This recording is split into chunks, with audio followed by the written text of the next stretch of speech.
If you got burnt whilst you were cooking, would you make the decision to never cook again? Well, that's what we're going to be speaking about in this video.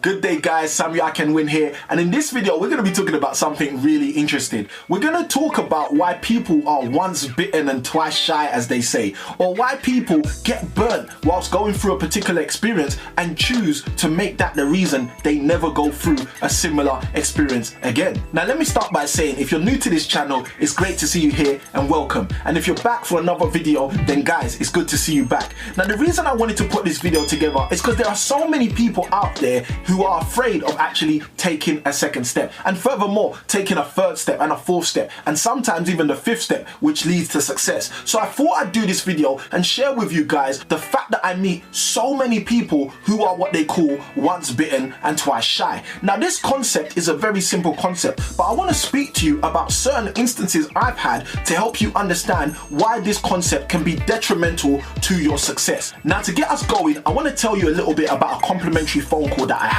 Now at my monthly networking event, I generally give people an opportunity to have a complimentary call with me where I can give them some insights and strategy as to how they can fast track and move forward on their property journey. Now one particular complimentary call that I had was really quite interesting, and it actually led me to recording this video. In that complimentary call, the person I was speaking to was telling me that they were adamant they would never ever consider taking any training in order to do more in their property journey. And I was actually dumbfounded, because I thought to myself, why would someone make a categorical decision that they would not train to do something more, to have more success in an area they were interested in? So I asked the person the question. I said, why is it that you've made such a categorical decision? And that person's response was even more interesting. Their response was, I've done training before and it didn't work for me. Now this is the kind of stuff that really gets me. It's the kind of stuff that really makes me realize that we live in a world where people only utilize their own rationale of experience in order to make decisions,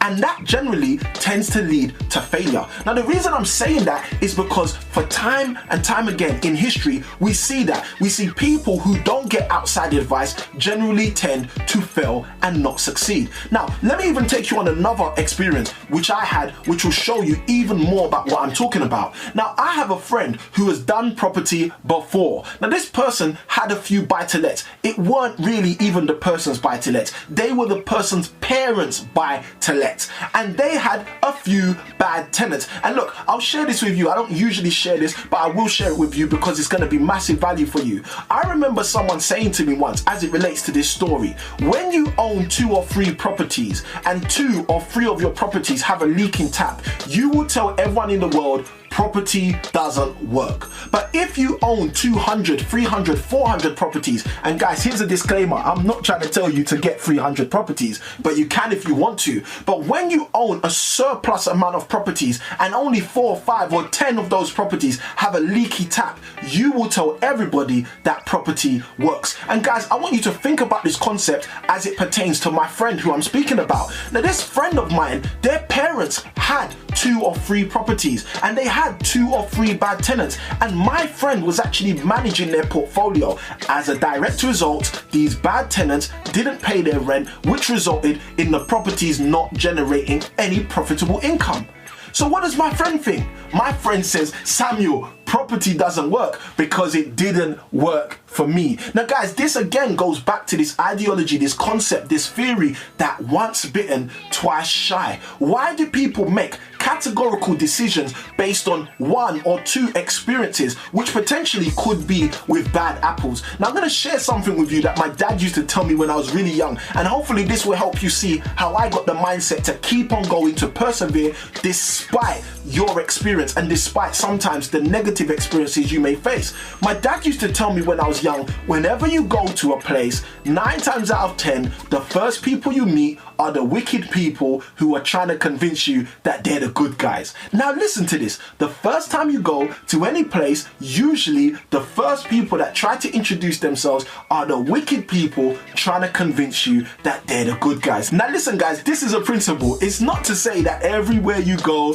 the first person you meet is an evil person who's trying to convince you that they're good. No, it's a parable, it's an adage. And what the parable and adage basically means is beware of people when you just meet them first. You have to take time, get to know people, get to find out if they're who they really say they are. And that's something my dad was trying to drill into me from a very young age. To be honest with you, when I was very, very young, I never understood the concept and never really took it to heart. And that led me to very bad things. But at the end of the day, now as an adult, I see that concept crystal clear. I understand it much more. The people in front of you may not always be who you think they are. So you have to spend time, invest in relationship, get to know people before you make categorical decisions. And the same applies for an industry. The same applies for strategy. Guys, if you've tried the strategy in property and it hasn't worked for you, that doesn't mean it doesn't work. Guys, if you've tried property training and it hasn't worked for you, that doesn't mean it doesn't work. Guys, if you've connected with a particular person and that hasn't worked for you relationship wise,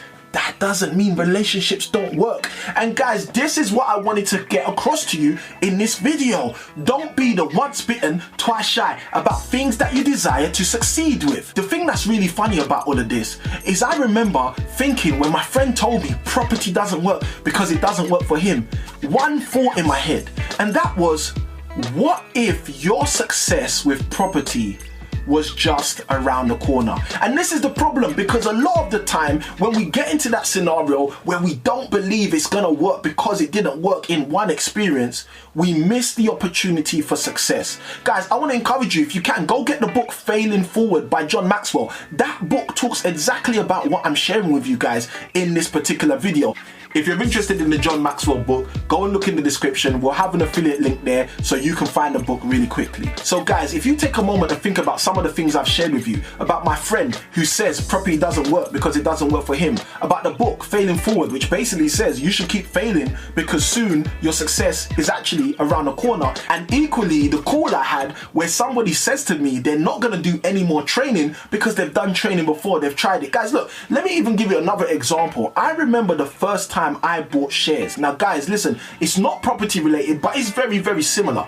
The first time I bought shares, over a period of years, what basically happened is because of the fees associated with the acquisition of the actual shares, those shares were eroded. The value in the shares was actually eroded due to the fees over and over a long period of time, over the years that I held the shares, because the company that I bought the shares from, they were bought out by another company. The secondary company charged so much more fees and it basically eroded the value of my shares. But I didn't stop there. I still bought shares after that, and I can tell you that the second time I bought shares, those shares quadrupled in value. And guys, the reason this happened is because I chose not to be once bitten and twice shy. So guys, look, I just want to share this with you. I had to do this video because I want you to move forward. So guys, if you think about the things I've shared with you, you know, about my friend who basically says property doesn't work because it doesn't work for him, about the complimentary phone call where I was basically told on the call, listen, I've done property training, it doesn't work. Guys, I want you to start thinking about it for yourself. Even think about the experience I just explained about buying shares. If I got once bitten, twice shy and never bought shares the second time, I wouldn't have seen the second time I bought shares, the share price quadruple over a period of time and me actually be in the money rather than be out of the money because of my experience. So guys, I want you to think about that for yourself. Where have you actually been afraid to actually move forward a second time because of an experience that maybe happened to you a prior time before that? So in this video, our comment question is, what do you think stops people from going a second time and a third time and being persistent in their property investing journey? We look forward to seeing your comments below so we can engage and have a conversation around this, because this is a real issue, guys, for most people in their property journey. So if you like this video, what I want you to do is press the like button, hit the subscribe, and why not hit the bell notification so you can stay up to date with all the videos we drop as and when we drop them. Now, if you want to understand a little bit more about these whole concepts I'm talking about, the whole once bitten, twice shy, what I want you to do is go watch this video here where basically I break down why some people are rich and why other people are poor as it pertains to property investing. This is Samuel I Can Win. I'm signing out. Happy investing. investing.